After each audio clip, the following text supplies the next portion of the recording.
ঝটপট চলে আসলাম সন্ধ্যার নাস্তা বানাইতে। কি বানাচ্ছি দেখেন তো। বলতে পারবেন, কেউ বলতে পারবেন না, সেজন্য আমি বলে দেব। এটা হচ্ছে কি নারকেল আছের ভিতর আর মাসকলের ডাউল, চালের গুঁড়া দিয়ে এক ধরনের রেসিপি। এটা অনেকেই পারেন, তো এটা আমার নতুন কি, তাই না? নতুন কিছুই না, কিন্তু আমাকে নাস্তা বানাতে হবে, তাই বানাইলাম। মুখরোচক নাস্তা, শীতের দিনে খাইতে হবে, আর কোনো মানে আছে? ভালোই লাগে, কিন্তু মুখে এখনই জল চলে আসতেছে। তো বলবো আপনারাও বানিয়ে নিন। শুধু খালি কি শীতের দিনেই খাওয়া যায়? শীতের দিনে না, গরমের দিনে যখন মন চায় বানাতে পারলে মন চাইলেই খাওয়া যায়। এটা মচমচ করে ভাজা হতে থাক, আমি এখন একটা শিরা তৈরি করি। যদিও শিরাটা গুড় দিয়ে বানাইলে ভালো হয়, আমি আজকে চিনি ব্যবহার করছি কারণ গুড়টা ঘরে নেই। একটু জাল করে নিতে হবে, শিরা বানানোর জন্য তো জালটা দরকার।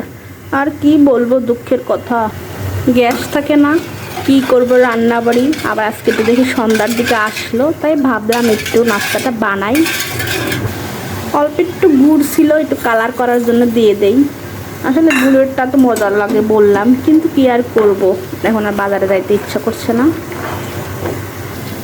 আর এটা কিন্তু হালকা জালে, মানে হালকা মিডিয়াম জালে মচমচা করে ভেজে নিতে হবে।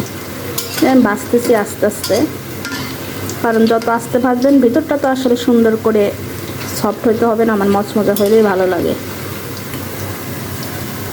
গুড়টাই কিন্তু ইতিমধ্যেই আসলে দেখেন বলকানি শুরু হয়ে গেছে, মচমচা করে ভাজা। আর কাজ আছে দেখবেন। এভাবে খাওয়া যায়, কিন্তু শিরাতে দিয়ে খাইলে বেশি মজা লাগে।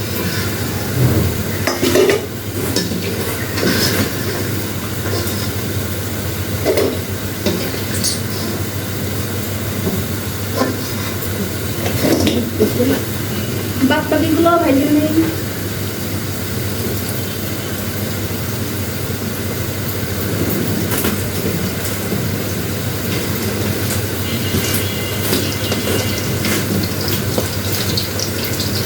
কথায় আছে না, রানতে সয় বাড়তে সয় না, তামার ঘরে হচ্ছে সেই অবস্থা।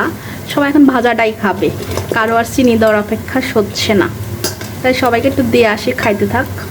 বাদ বাকিগুলো আমি ভাজি করি। কি লোভ লাগতেছে, উপায় নাই, কাছে থাকলে দিতে পারতাম সবাইকে। সবাই বানিয়ে খাও। ভিডিওটা ভালো লাগলে লাইক কমেন্ট ফলো দিয়ে পাশে থাকবে, ধন্যবাদ। এখন চিনিতে মাখো মাখো হবে, এটা স্বাদ ডাবল হয়ে যাবে। কিন্তু